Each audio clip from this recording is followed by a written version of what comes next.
Pemirsa, satu hari jelang pemungutan suara pemilu presiden, beberapa lembaga survei merilis hasil survei mereka. Carta Politika memprediksi pasangan nomor urut 2 Joko Widodo Yusuf Kala sebagai pemenang Pilpres 2014 dengan selisih elektabilitas hampir 5% dengan pasangan Prabowo Hatta. Survei Carta Politika periode 3 hingga 6 Juli memprediksi pasangan Joko Widodo Yusuf Kala akan menjadi pemenang pemilu presiden kali ini. Perbedaan elektabilitas pasangan Jokowi JK dengan pasangan Prabowo Hatta sebesar 4,1%.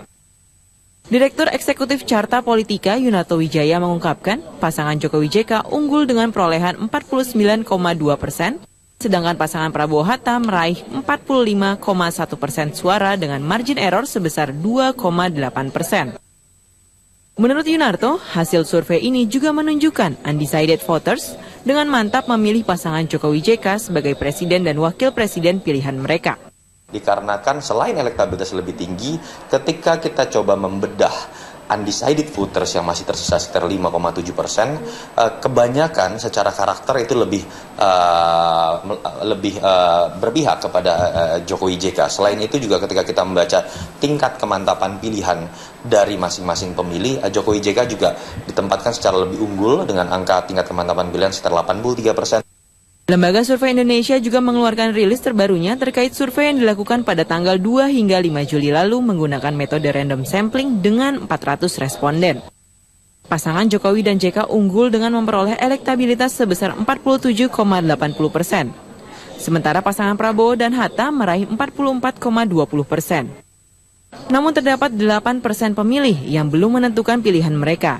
Margin error survei ini sekitar 2%. Politika Wave juga memprediksi pasangan Jokowi JK memenangkan Pilpres dengan elektabilitas sebesar 53,8%. Sementara pasangan Prabowo Hatta diprediksi mendapat elektabilitas 46,2%. Angka tersebut merupakan hasil pantauan Politika Wave selama periode 8 Juni hingga 5 Juli 2014. Selama periode tersebut, Politika Wave mencatat terdapat hampir 6 juta percakapan yang dilakukan oleh hampir 1,6 juta netizen terkait kedua pasangan Capres dan Cawapres. Tim Liputan Metro TV. Sigi Lingkaran Survei Indonesia mengatakan bahwa Jokowi JK unggul dengan keunggulan lebih dari 3%. Sementara dari segi Carta Politika dikatakan keunggulan dari Jokowi JK lebih dari 4%. Untuk membahas apa yang kemudian membuat faktor elektabilitas Jokowi JK ini meningkat, langsung saya perkenalkan pada Anda narasumber yang sudah bersama saya di studio saat ini, Mbak Fitri Hari, peneliti Lingkaran Survei Indonesia. Halo Mbak Fitri, apa kabar? Baik, kita akan membahas mengenai Sigi dari Lingkaran Survei Indonesia. Jaraknya tepatnya adalah 3,6%. Ini dirilis mendekati Pilpres besok. Apa yang bisa kita baca dari hasil ini dan juga bagaimana metodologinya? Ya, jadi dari hasil temuan Surnes kami mengkonfirmasi bahwa ada dua hal yang penting dari temuan kami. Yang pertama adalah survei ini menghasilkan kesimpulan bahwa dinamika presentasi keterpilihan Capres dan Cawapres pada Juli 2014 menjelang hasil Pilpres nanti itu selisih antara pasangan Prabowo Hatta dan Jokowi JK itu mulai melebar. Dan kemudian trennya juga ditunjukkan dengan terbalik. Artinya tren terbalik ini yang biasanya Jokowi trennya itu turun, sekarang membangkit kembali tren keterpilihannya seperti itu. Untuk metodologinya yang kita pakai standar baku pengacakan multi-stage random sampling dengan margin error 2%. Oke. Apa yang kemudian membuat Jokowi JK ini lebih unggul? Kalau saya kutip pernyataan Anda di sejumlah media, Anda mengatakan bahwa ini sejak September 2013 ini pertama kalinya terjadi, jaraknya kian ada perenggangan, ada perlebaran jarak antara Jokowi JK dengan Prabowo Hatta. Ya. Jadi kita memang mengamati tren elektabilitas Capres ini dari 2013 September. Kita melakukan sebanyak 6 kali survei, September, Maret, Juni, awal Juni sampai akhir Juni, dan Juli awal. Kita memperhatikan dari dia penetapan Capres, masa kampanye, akhir kampanye, bahkan menjelang sampai hari H. Jadi dari temuan kita yang mengatakan bahwa sebenarnya memang saat ini Jokowi unggul di atas Pak Prabowo sebanyak 3,6%. Namun di sisi lain ada undecided voter yang jumlahnya 8%. Yang sebenarnya itu juga masih lebih besar dibanding dengan jumlah selisih margin antara kedua pasangannya. Ya. Kalaupun ada kenaikan di Pak Jokowi ini ada banyak faktor sebenarnya. Ada beberapa faktor. Yang pertama itu faktor adanya penguatan kembali dukungan di elemen masyarakat wong cilik atau kelas menengah bawah. Yaitu dengan adanya beberapa kampanye masif yang dilakukan para relawan dengan membawa isu-isu yang strategis. Strategisnya seperti isu-isu basic needs, seperti kebutuhan dasar, seperti pemenuhan kartu Indonesia Pintar, kartu Indonesia Sehat. Kemudian ada juga dorongan-dorongan dari tingkat kelas menengah atas, yaitu berupa, kita tahu sendiri bahwa Jokowi baru-baru akhir ini melakukan sebuah kampanye di GBK, kemudian endorsement dari beberapa tokoh intelektual yang kita tahu berintegritas tinggi, serta selebritis dan artis yang rame-rame mendukung dengan pakai hashtag akhirnya memilih Jokowi. Kemudian itu menjadi simpati, meraih dukungan di beberapa pemilih di kelas menengah. Kemudian faktor yang ketiga ada Jokowi berhasil menghasilkan program-program yang fresh, yang konkret, yang bisa dicerna oleh masyarakat. Seperti misalnya dia memberikan janji setelah 10 hari kerja sebagai jika dan tidak jadi presiden, 9 kontrak politik, seperti itu. Kemudian juga ada mesin politik kembali bangun, mesin politik struktur partai yang mendukung koalisinya kembali bangun karena mereka dibayangi oleh kekalahan berupa alarm dini yang dirilis oleh beberapa lembaga survei yang mengatakan bahwa Jokowi sudah mulai dikalahkan seperti itu. Jadi akhirnya itu menjadi endorsement semua sehingga hasilnya Jokowi. Jadi alarm itu ternyata berfungsi cukup baik bagi kinerja mesin partai ataupun juga tim ses dari Jokowi JK sendiri. Sebelumnya Anda katakan tadi ada undecided voters 8%. Sebelumnya berapa persen undecided voters? Apakah jelang memang menuju besok hari H pemilihan calon presiden ini undecided voters juga semakin mengecil? Ya, jadi kalau kita perhatikan undecided voter dari awal kita survei sampai akhir awal Juli ini undecided voternya semakin mengecil. Artinya di sini masyarakat mulai terkutuk oleh pilihan-pilihan capres dan cawapresnya. Dan sekali lagi kita tegaskan di sini bahwa sebenarnya meskipun Jokowi unggul tipis dibanding pasangan Pak Prabowo, masih ada peluang Pak Prabowo untuk menyalip Pak Jokowi karena ada beberapa faktor. Yang pertama, undecided voter masih 8% dan ini jumlahnya lebih besar dibanding margin di keduanya, selisihnya. Dan selain itu golput, kita tahu tren golput 2009 dan 2004 yang lalu itu sekitar 20-30%. Artinya siapa pemenang untuk Pilpres yang akan datang adalah capres yang bisa memaksimalkan potensi pemilihnya untuk datang ke TPS dan dialah yang menjadi pemenangnya, seperti itu. Baik, kita akan jeda sejenak. Fitri, kita akan lanjutkan sesaat lagi pemirsa. Tetaplah bersama kami di Prime Time News.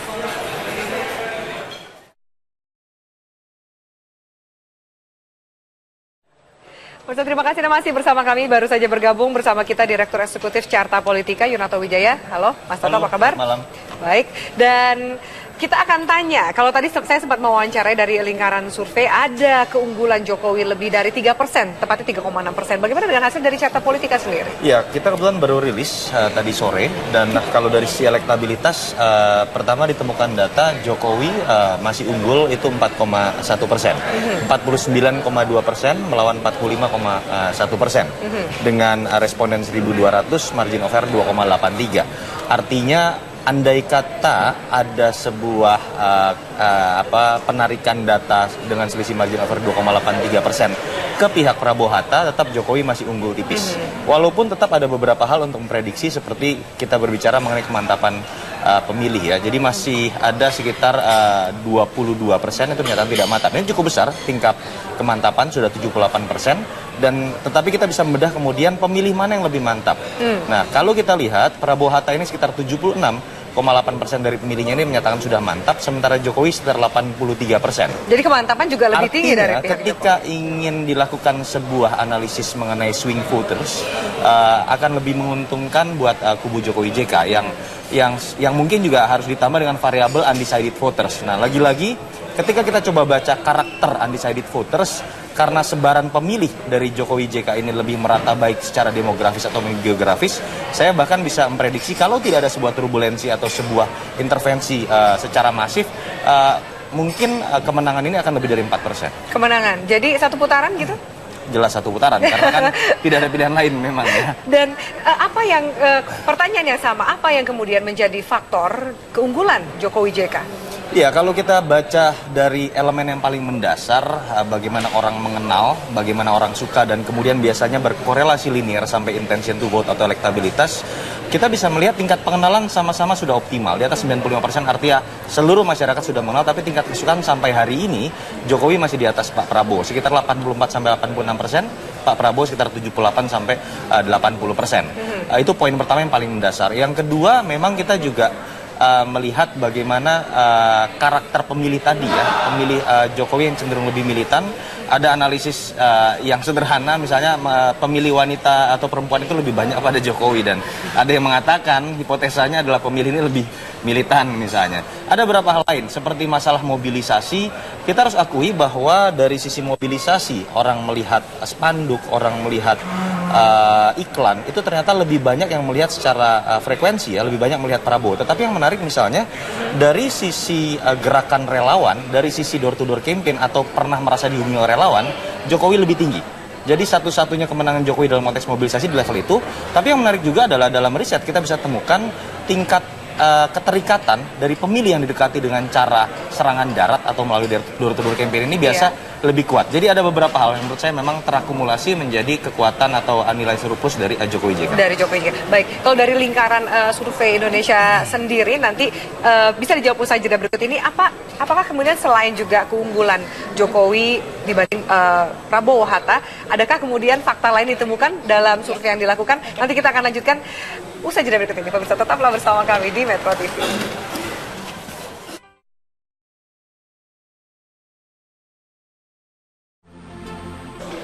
Kita lanjutkan pemirsa dialog kita di Prime Time News, Mbak Fitri. Selain juga tadi kita sempat mendiskusikan bagaimana masing partai bekerja di detik-detik terakhir ini. Ada fakta lain yang Anda temukan dalam melakukan survei ini? Iya, jadi kenapa terjadi kebangkitan keterpilihan Jokowi di akhir masa kampanye yang saya lihat adalah itu tadi.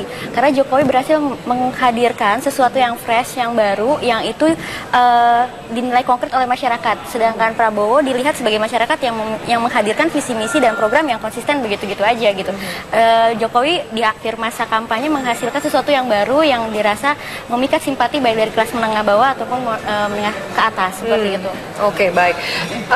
Ke Mas Toto, Anda sempat mengatakan di media, saya kutip pernyataan Anda, fenomena Jokowi ini mirip dengan fenomena Barack Obama dalam mungkin dukungan dari artis dan juga kalangan tokoh.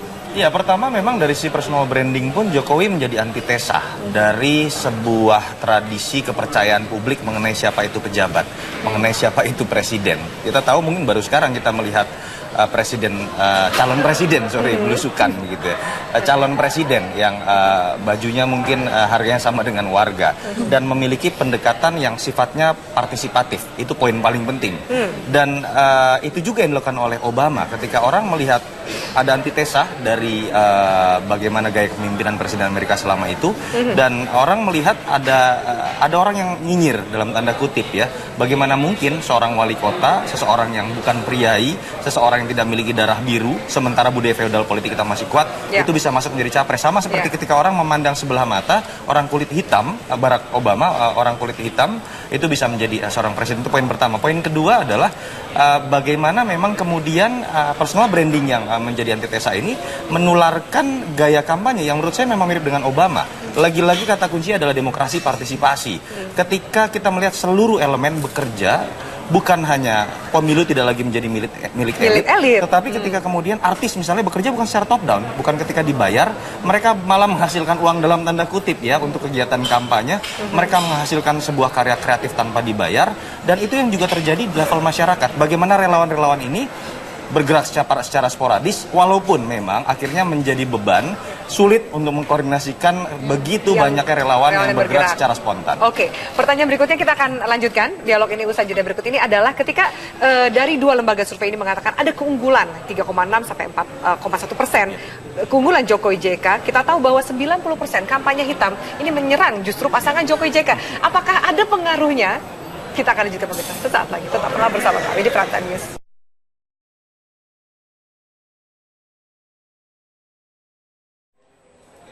Selamat malam pemirsa, praktek politik uang di Ponorogo, Jawa Timur terus mencuat. Warga meminta Panwaslu untuk segera mengusut para pelaku.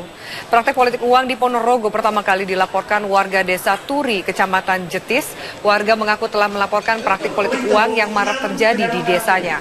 Warga mengaku kecewa dengan kinerja Panwaslu yang tidak segera menindaklanjuti laporan kecurangan ini. Menurut warga ada 4 pelaku yang membagikan uang, mereka telah mengakui perbuatannya. Para pelaku ini membagikan uang sebesar Rp20.000 kepada lebih dari 100 warga desa untuk memilih pasangan capres-cawapres tertentu. Sementara itu Panwas Kecamatan Jetis mengaku informasi yang dilaporkan warga masih membutuhkan bukti lain yang lebih kuat.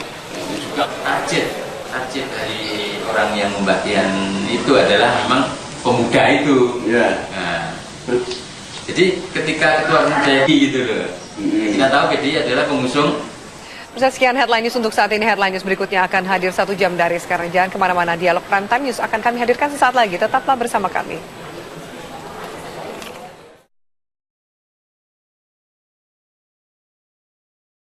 Baik, Mas, terima kasih Anda masih bersama kami. Kita lanjutkan. Pertanyaan yang harus dijawab oleh dua narasumber adalah soal kampanye hitam. Kita tahu bahwa kampanye hitam 90% ini menyerang pasangan Jokowi JK. Tapi kenapa kemudian keunggulan ini masih tetap terjadi di detik terakhir? Toto?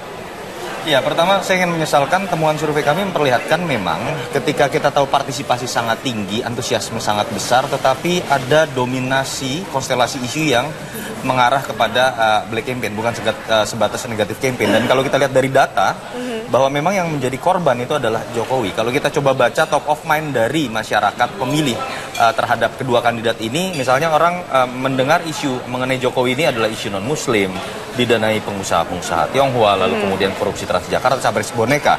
Yang keempat-empatnya tidak bisa divalidasi sama sekali. Berbeda misalnya dengan isu yang berkaitan dengan Prabowo, berkaitan dengan terlibat masalah penculikan aktivis, lalu juga keluarga beda agama, bagaimana politik transaksional dalam koalisi. Yang menurut saya itu juga tidak bisa dianggap sebagai sebuah imajinasi, karena memang bisa diperdebatkan, faktanya ada dan datanya ada. Tetapi sayangnya yang lebih mengerikan adalah tingkat awareness terhadap isu-isu mengenai Jokowi yang memang belum bisa divalidasi tadi lebih tinggi awarenessnya dibandingkan dengan fakta-fakta yang sebenarnya sudah kita dengar semenjak belasan tahun lalu mengenai penculikan aktivis dan berbagai hal lain gitu. Ini yang menurut saya menyebabkan pemilu ini yang sudah sangat memberikan antusiasme kepada publik itu kemudian menjadi cacat ketika didominasi oleh pertarungan isu kampanye hitam yang jelas ini merugikan Jokowi, tetapi lagi-lagi elektabilitasnya masih lebih tinggi karena menurut saya belakangan ketika narasi ini terus-menerus dimainkan, sebagian pemilih kota yang tadinya memang mengarah trennya kepada Prabowo Hatta, belakangan melihat ini seperti menjadi sebuah sampah informasi ya, yang ini membuat mereka merasa bahwa minimal mereka tidak kemudian memilih lagi pasangan yang nomor satu karena dianggap kemudian tidak memainkan kampanye yang sehat dan cerdas. Itu menurut saya yang bisa kita lihat dalam beberapa minggu terakhir. Kalau dari temuan kita memperlihatkan bahwa masyarakat yang mengkonsumsi kampanye hitam sebenarnya itu mempercayai sebagai bukti kebenaran sekitar 20%. Jadi sebenarnya dampak dari kampanye hitam ini sangat besar. Bahkan untuk elektabilitas sendiri bisa menurunkan elektabilitas capresnya itu sampai 40%. Misalnya tingkat elektabilitas Pak Jokowi 40%, itu bisa turun 40% dari tingkat elektabilitas yang saat itu, misalnya 40% dari 40%-nya beliau gitu. Nah, kita lihat di sini penurunan Jokowi terjadi memang pada masa saat kampanye, yaitu periode bulan Juni, di mana itu memang lagi banyaknya kampanye hitam. Di situ dia turun sekitar 2%-an. Kenapa sekarang bangkit lagi? Itu mungkin karena kampanye hitamnya masyarakat sudah jenuh atau bosan, seperti yang tadi sempat dibahas juga oleh Pak Mas Toto. Konsumsi masyarakat sudah mulai titik di mana harus verifikasi dan sebagainya. Otomatis masyarakat juga mulai berpikir, dan itu tadi ada tren kebalikan antara kelas menengah yang memang sudah mulai di perkotaan dan yang beredukasi tinggi untuk balik malah mendukung Pak Jokowi seperti itu. Oke, bagaimana dengan partisipasi? Contoh kita lihat bahwa pemilu sudah dilaksanakan di luar negeri dan ternyata saya ambil contohnya adalah di Hong Kong. Ternyata partisipasi membludak 400%. Apakah kemudian besok juga kita akan melihat jumlah angka partisipasi yang meningkat jauh? Kalau kita coba lihat bagaimana analogi ya dengan Obama yang seperti tadi kita sudah bahas, ini sudah pernah terjadi.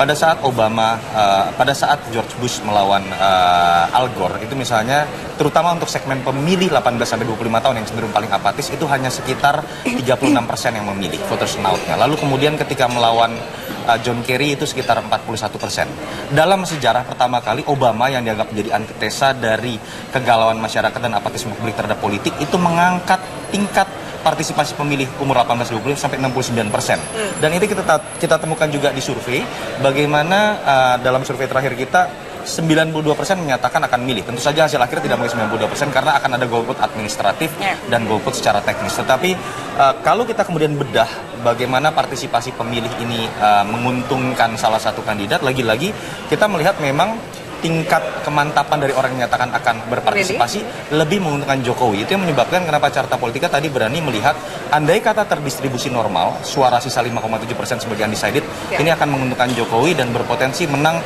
lebih dari selisih 4,1% dari saat survei dilakukan. Oke, pertanyaan terakhir adalah kita tahu juga banyak laporan dari masyarakat soal ada serangan fajar, ada politik uang mulai bermain. Bagaimana, apakah ini juga akan berpengaruh untuk besok hari pencoblosan? Iya, kalau dari kami menurut hasil survei, meskipun Pak Jokowi masih unggul tipis dari Pak Prabowo, tapi ada beberapa fenomena bisa saja yang terjadi, yaitu perebutan swing voters 8% ataupun pergerakan suara yang terjadi di hari tenang ini. Dan juga ada di manuver-manuver tertentu yang bisa mengubah 8% tadi ke kubu masing-masing selain golput tadi ya. Seperti misalnya intimidasi ataupun treatment untuk silent voter seperti itu. Makanya kita harus mewaspadai hal-hal tersebut tentunya. Baik, dari Toto. Ya, data menyebutkan 17,8% orang masih menyatakan akan menerima money politics dan bahkan akan mengubah pilihan. Ini menyeramkan menurut saya. Dan 50,8% menyatakan akan bisa memaklumi politik uang walaupun belum tentu menerima. Artinya memang sudah ada keterbukaan masyarakat untuk menjadi masyarakat yang pragmatis. Tapi saya percaya lagi-lagi dengan antusiasme yang sedemikian tinggi, harapan akan perubahan, mungkin hasil survei ini akan mentah dengan sendirinya ketika besok masyarakat akan memilih. Kita bisa lihat bagaimana antusiasme itu bukan dikarenakan mobilisasi di luar negeri, dan saya yakin besok juga akan terjadi bagaimana rasionalitas pemilih untuk melihat masa depan selama 5 tahun akan mengalahkan pragmatisme hanya dalam waktu jangka pendek. Oke, baik. Terima kasih Yunarto dan juga Fitri atas kehadiran waktunya di Prime Time.